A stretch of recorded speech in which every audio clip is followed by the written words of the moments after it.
Hello, book lovers. This is Fernanda, your literature teacher at Books and Culture. One of my subscribers has asked me for recommendations on what books to read if you want to know more about the history of English literature. And I have tons of recommendations, so I thought I'd record this video to share them with you. The first book that is very useful and that I would like to share with you because it's not that huge in comparison to others is this one. The Short Oxford History of English Literature. I have the third edition. This is by Andrew Sanders. And this is a very good book because it includes a very nice first chapter on how the canon of English literature has been formed. It's always an interesting discussion how canons are formed.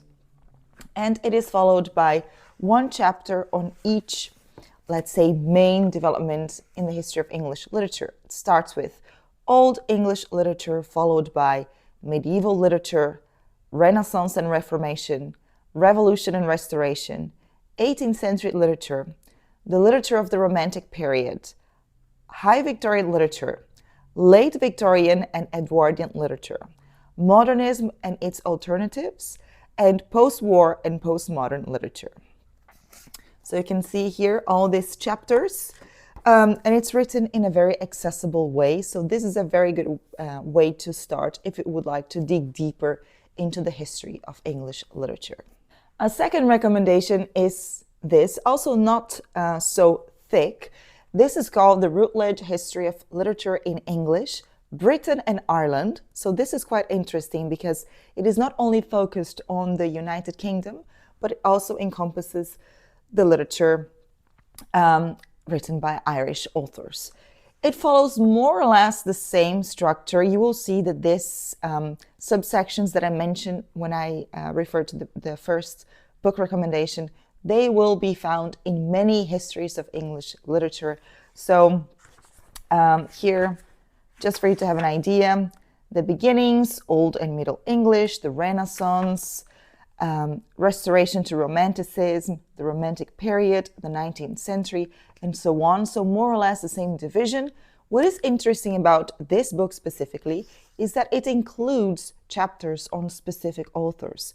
For example, there is a short chapter on John Milton, there is one on Blake, Wordsworth, and Coleridge, one on Charles Dickens, one about the Brontes and Eliot. So this is quite interesting.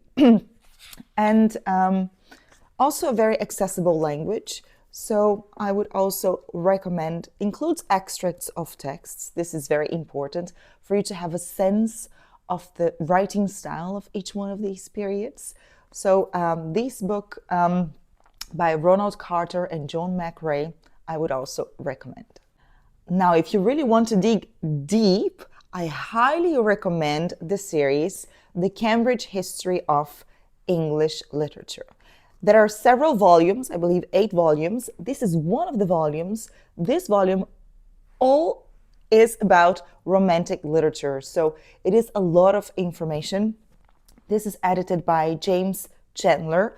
I have the Cambridge History of English Romantic Literature and the Cambridge History of Victorian Literature. They're both very, very good. And each chapter is written by one author specialist in that area. And it's not only about literature, but it discusses the broader context, which I find very helpful for you to understand literature, especially literature from the past. You need to look beyond the text.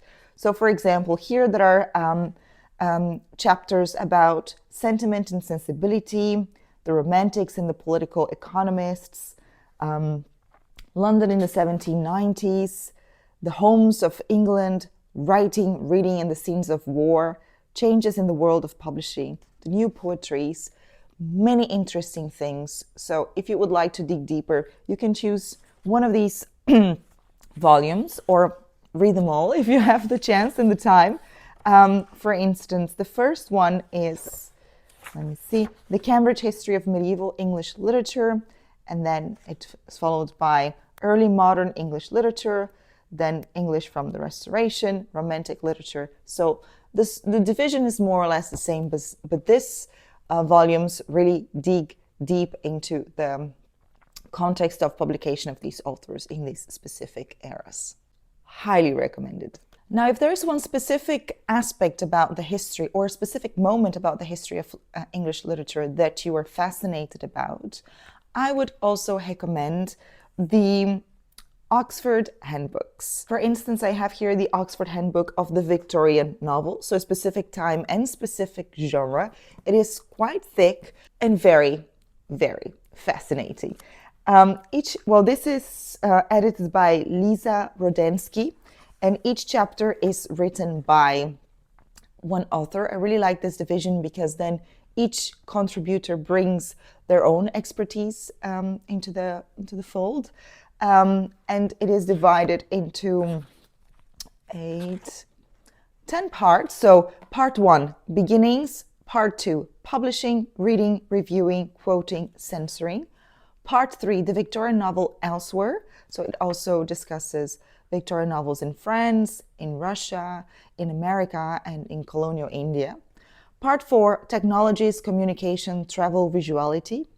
Part 5, the middle. Part 6, commerce, work, professions, status. Part 7, the novel and other disciplines. This is quite interesting. For example, there are chapters that discuss, there's a chapter that discusses the Victorian novel in science, another the Victorian novel in medicine, the Victorian novel and the law. So these interdisciplinary connections I find very interesting. Part 8, drama, poetry and criticism. Part 9, distinguishing the Victorian novel, and Part 10, endings. So there are several themes in these Oxford handbooks of literature. So if you want to take a quick look online, you will find the titles and you can choose the one that interests you the most. Now, if you want a more, I don't want to say superficial, not superficial at all, but a more general overview of each period of time in the history of literature, I would recommend the York Notes Companions. For instance, I have here the York Companion to Romantic Literature.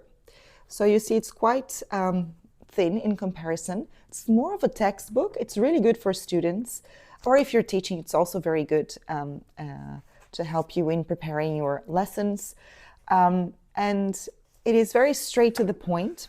It starts with an cultural overview, and then it focuses on specific texts, writers, and contexts. And for each chapter, there is an extended commentary on a specific text. So, for example, in the chapter about writing in revolution, Burke, Payne, and Wordsworth, there is an extended commentary on Wordsworth's The Prelude. Another example, in the chapter on romantic fiction, Hogg, Peacock, and Austen, there is an extended commentary on Austen's Persuasion. So very good. There is a bit of close reading exercises. And part 4 includes critical theories and debates. And part 5, references and resources, such as a timeline. So very good for students, and also to help you prepare classes if you are a literature teacher like me. Very good reference book to have. But if you want juicier material, I would say more scholarly material on specific themes, and these themes are very broad, I would highly, highly recommend the Cambridge Companions. My students know that I'm passionate about the Cambridge Companions, and if I could, I would have them all. For instance, here I have the Cambridge Companion to Shakespeare's history plays, and each chapter is written by a specialist. So, for example, it starts with more general chapters, such as the Shakespearean history play, Shakespeare in the early modern history plays, and then it becomes more focused on the plays itself. For instance, Changing Perspectives on King John, Richard II, Shakespeare and the Languages of the Stage, and also has reference material at the end. I have used this quite a lot, especially few chapters, the chapter on Richard II, for instance, while I was writing my PhD dissertation, and it's a good starting point. So you can look at the footnotes and you can dig deeper from there. So these people that write these chapters are very knowledgeable. So the sources that they use could potentially be interesting sources for you. This, for instance, is the Cambridge Companion to Shakespeare's history plays, but you will find companions to specific authors, such as the Cambridge Companion to Jane Austen, or the Cambridge Companion to the Bronte sisters, and also to specific literary movements or periods. You will find, for instance, the Cambridge Companion to Gothic fiction, or the Cambridge Companion to modernism or modernist poetry. You name it, you want to find a Cambridge Companion about a specific topic, I'm sure you'll find it.